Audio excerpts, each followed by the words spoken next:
Monsieur Abba, bonjour. Oui, bonjour à vous. Bienvenue, Bienvenue dans Mirador. Première question, Emmanuel Milimono. Monsieur Abba, est-ce que, j'ai envie d'être direct, est-ce que le clash, il est inévitable finalement? Nous ne voudrions pas confirmer cela puisque ce n'est pas le souhait de la classe politique, en tout cas du G58, élargi au RPI Arc-en-Ciel et alliés.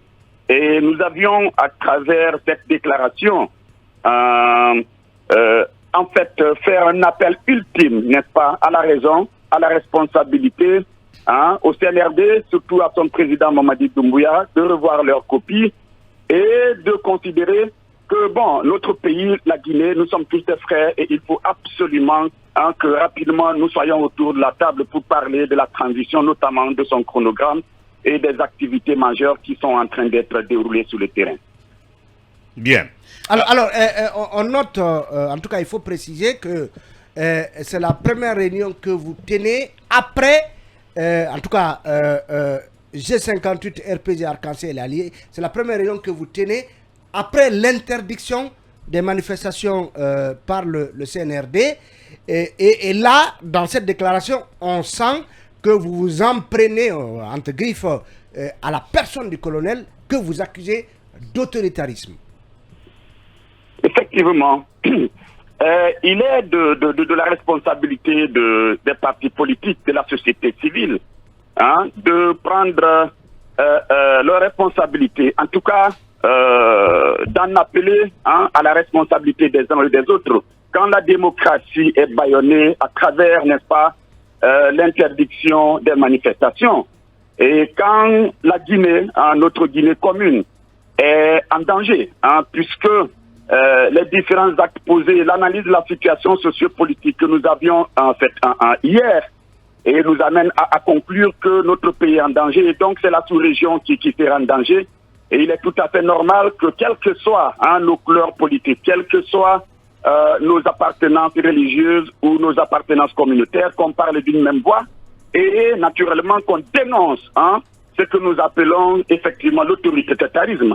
Parce que quand, n'est-ce pas, Mamadi Doumbouya et son équipe, le CNRD, considèrent que eux, ils ne sont pas soumis à la charte de la transition qui est quand même notre loi suprême. Quand ils violent cette charte, on va dire quotidiennement, en tout cas à chaque fois que la charte est en contradiction avec leurs intérêts, avec leur élan de confiscation du pouvoir. Et il est tout à fait normal et de notre devoir de nous réunir et de tirer la sonnette d'alarme, de nous organiser pour nous faire entendre, pour ne pas que notre pays plonge davantage. Monsieur Abba, cela veut dire autrement que vous allez outrepasser la décision d'interdiction des manifestations.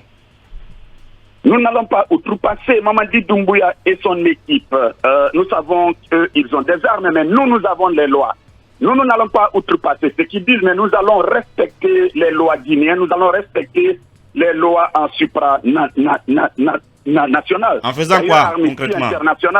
Du moment où vous avez planifié, vous avez déjà planifié les manifs, ça veut dire que vous irez sur le terrain, malgré les interdictions.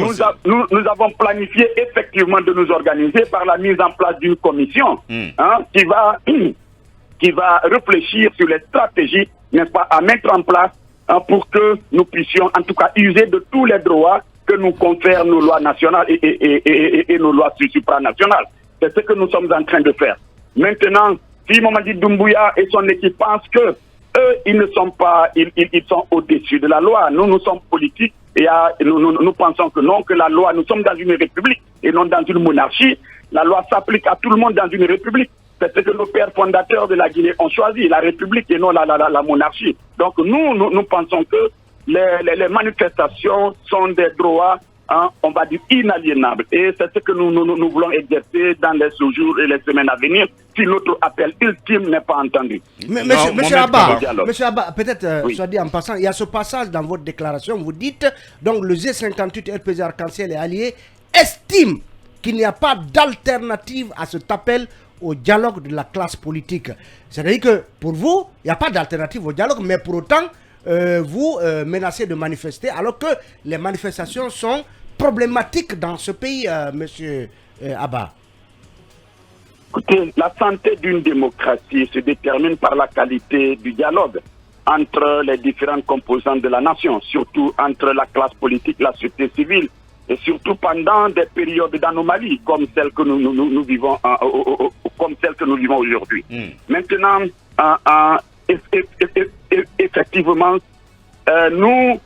si nous ne sommes pas entendus, puisque c'est le CNRD qui ne veut pas qu'on s'assoie autour de la table, puisqu'ils ont décidé de mettre en place, contrairement à ce que dit l'article 77 de la Charte de la transition, ils ont décidé de mettre en place un cadre de concertation à minima, là où les acteurs ne peuvent que proposer. On ne peut pas discuter et de façon responsable pour l'avenir de notre pays.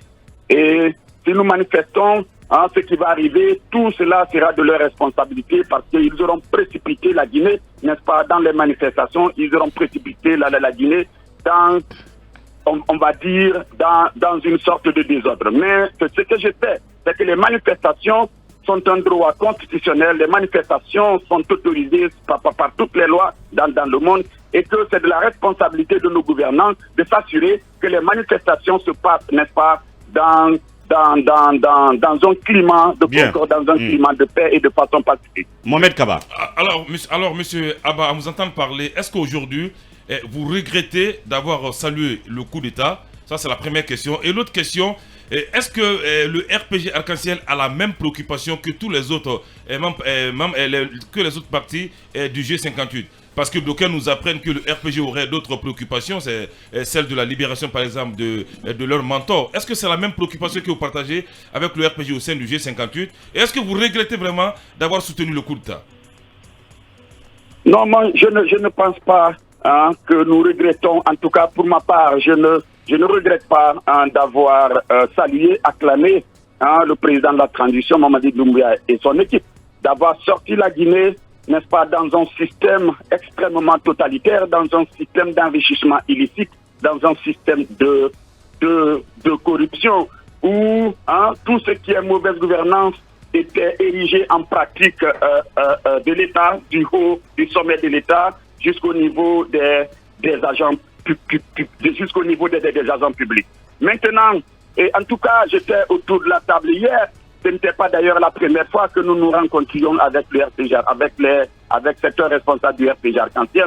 Nous avons exactement la même convergence de vues. Et ces convergences de vues concernent le chronogramme de la transition. Ces convergences de vues concernent les activités, n'est-ce pas, qui sont en train d'être exécutées pendant cette transition. En parlant de convergence de vues, M. Abba, est-ce que la question de libération des prisonniers comme Kassouri et autres a été proposée, par exemple, par le RPG pour que cela soit intégré à vos différentes revendications? Ou est-ce que ça n'a pas été le cas? Pas du tout, pas du tout. Nous avions plutôt, nous nous sommes interrogés, n'est-ce pas, sur un certain nombre de faits. Par exemple, la récupération des biens de l'État. Nos lois sont complètement bâillonnées. Les gens restent là où ils ont passé 20 ans, 30 ans de vie. Ils restent chez eux. On vient, on leur dit le soir, il faut déguerpir. Il n'y a aucun respect, n'est-ce pas, de la dignité humaine. C'est ce que ensemble nous avons condamné hier. Bien. Donc la question de ces prisonniers n'est pas au menu de votre alliance RPG Arc-en-Ciel G58. Ça, je comprends. Non.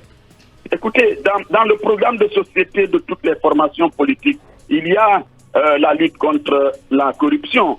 Et pour qu'il y ait un développement harmonieux, pour qu'il y ait une répartition des richesses de notre pays, nous ne pouvons pas fermer les yeux que quand on a dirigé un pays, nous devons rendre des comptes. Bien. Et donc, cela ne fait pas partie, n'est-ce pas, de ce que nous avons discuté. Mais cependant, nous nous sommes interrogés sur les façons, la manière, n'est-ce pas, dont le CNRD est en train de conduire, que ce soit les opérations de récupération des biens de l'État, ou que ce soit, n'est-ce pas, la façon d'interpeller certains agents publics ou certains... Deux dernières questions rapidement. C'est ce qui est vrai. Deux dernières questions rapidement. Oui, Emmanuel. Monsieur Abba, au-delà de la récupération des biens de l'État, est-ce que l'opération main propre de la CRIEF n'a pas aussi, on va dire, jeté une sorte d'agitation dans la mare politique qui vous rende radical au point même finalement d'en venir à la confrontation?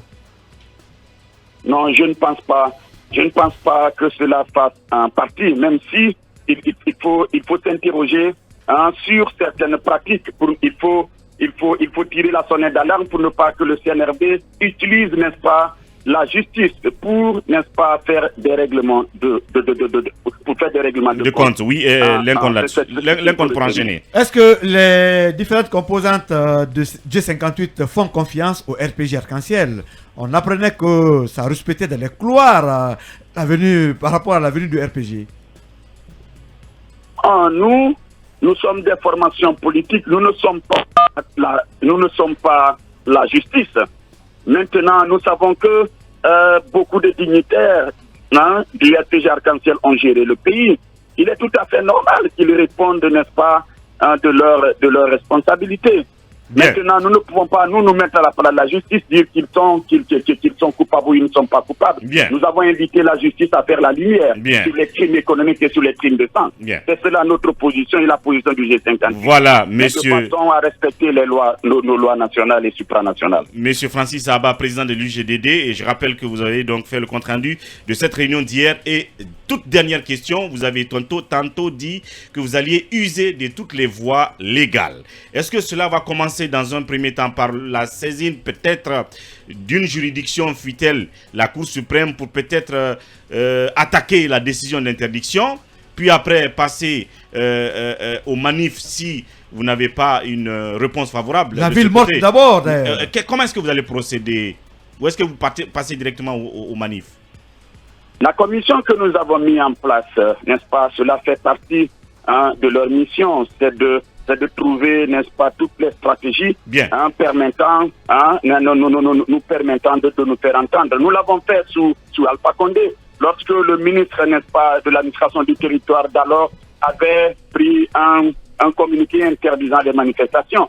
Nous avions attaqué ce communiqué-là auprès de la Cour suprême. Bien. Et la Cour suprême nous avait donné raison. Je pense que nous n'excluons aucune voie. Bien. C'est pourquoi nous disons que nous sommes prêts à user de toutes les voies légales. Est-ce que vous n'êtes pas infiltré? Merci, monsieur Francis Abba. C'était un plaisir. À très bientôt. Merci. À bientôt.